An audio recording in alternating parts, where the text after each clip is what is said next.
आजादी की लड़ाई के समय अंग्रेज सरकार ने इस पूरे समुदाय को ही अपराधी घोषित कर दिया था। लेकिन भाइयों बहनों, आजादी के बाद ये देश की जिम्मेदारी थी कि बंजारा समाज की चिंता करे, उन्हें सही सम्मान दे। और उस समय कांग्रेस की सरकारों ने क्या किया? कांग्रेस की नीतियों ने इस समाज को मुख्य धारा से काट कर रखा। आजादी के बाद कांग्रेस पार्टी पर जिस परिवार ने कब्जा किया, उसकी सोच शुरू से ही विदेशी रही है। अंग्रेजी हुकूमत की तरह ही ये कांग्रेसी परिवार भी दलित, पिछड़ा, आदिवासियों को अपने बराबर नहीं मानते। इन्हें लगता है भारत पर एक परिवार की ही हुकूमत रहनी चाहिए, क्योंकि अंग्रेज उन्हें ये हक देकर गए थे। इसलिए उन लोगों ने बंजारा समाज के प्रति हमेशा अपमानजनक रवैया बनाए रखा। आपको ये भी याद रखना है कि कांग्रेस और महाआघाड़ी का आपके प्रति क्या रवैया रहा है। जब फडणवीस जी मुख्यमंत्री थे, तब पहरा देवी तीर्थ क्षेत्र के विकास की योजना बनी थी, लेकिन बीच में महाआघाड़ी की सरकार आई और उन्होंने इस काम पर ब्रेक लगा दिया।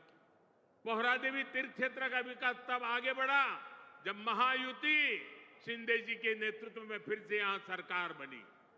आज इस योजना पर 700 करोड़ रुपए खर्च किए जा रहे हैं। इस तीर्थ स्थल के विकास से भक्तों को आसानी होगी और आसपास के क्षेत्रों में विकास भी तेज होगा। भाइयों और बहनों, बीजेपी अपनी नीतियों से वंचित समाज को आगे बढ़ाना चाहती है, जबकि कांग्रेस सिर्फ लूटना जानती है। कांग्रेस गरीब को गरीब बनाकर रखना चाहती है। कमजोर और गरीब भारत कांग्रेस को, उसकी राजनीति को बहुत सूट करता है। इसलिए आप सभी को कांग्रेस से बहुत सावधान रहना है। आज कांग्रेस को पूरी तरह से अर्बन नक्सल का गिरोह चला रहा है। कांग्रेस को लगता है कि अगर सब एक हो गए तो देश को बांटने का उनका एजेंडा फेल हो जाएगा। इसलिए हमें आपस में लड़वाना चाहते हैं। पूरा देश देख रहा है कांग्रेस के खतरनाक एजेंडों को। विकास सपोर्ट, किसका सपोर्ट मिल रहा है? जो लोग भारत को आगे बढ़ने से रोकना चाहते हैं, वो इन दिनों कांग्रेस के सबसे करीबी दोस्त हैं। इसलिए समय एक होने का है। हमारी एकता ही देश को बचाएगी। भाइयों और बहनों, मैं महाराष्ट्र के लोगों को कांग्रेस की एक और करतूत बताना चाहता हूं।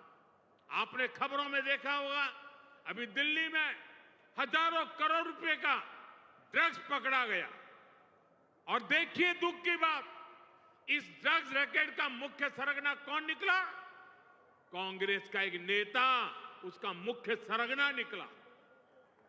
कांग्रेस युवाओं को नशे की लत में धकेलकर उस पैसे से चुनाव लड़ना और जीतना चाहती है।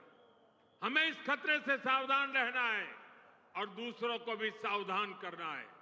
हमें साथ मिलकर ये लड़ाई जीतनी होगी। साथियों, आज हमारी सरकार का हर निर्णय, हर नीति विकसित भारत को समर्पित है। और विकसित भारत का बहुत बड़ा आधार हमारे किसान हैं। किसानों को सशक्त बनाने की दिशा में आज कई बड़े कदम उठाए गए हैं। आज 9,200 किसान उत्पाद संघ एफपीओ देश को समर्पित किए गए हैं। अभी कृषि के लिए कई इंफ्रास्ट्रक्चर प्रोजेक्ट का भी लोकार्पण हुआ है। इनसे कृषि उत्पादों के स्टोरेज, प्रोसेसिंग और प्रबंधन की क्षमता बढ़ेगी। ये सारे प्रयास किसानों की आय बढ़ाने में मदद करेंगे। वैसे यहां महाराष्ट्र में तो किसानों को एनडीए सरकार में डबल फायदा हो रहा है। एकनाथ जी शिंदे की सरकार ने किसानों का बिजली बिल भी जीरो कर दिया है। आमच्या शेतकऱ्यांना विजेचे बिल मिळत आहेत, त्यावर शून्य लिहिलेले आहे ना। साथियों, महाराष्ट्र के किसानों ने, विदर्भ के किसानों ने कई दशकों तक बड़े संकटों का सामना किया है। कांग्रेस और उसके साथियों की सरकारों ने किसानों को बदहाल और गरीब बनाने में कोई कोर कसर नहीं छोड़ी थी। यहां जब तक महाअघाड़ी की सरकार थी, उसके दो ही एजेंडे थे। पहला, किसानों से जुड़ी परियोजनाओं को ठप करना। दूसरा, इन परियोजनाओं के पैसे में भ्रष्टाचार करना। हम केंद्र से महाराष्ट्र के किसानों के लिए पैसा भेजते थे, लेकिन महाअघाड़ी सरकार उसमें बंदर बांट करके खा जाती थी। कांग्रेस ने हमेशा किसानों का जीवन मुश्किल बनाया है। वो आज भी वही पुराना खेल खेल रही है। इसलिए कांग्रेस को पीएम किसान सम्मान निधि योजना पसंद नहीं आती।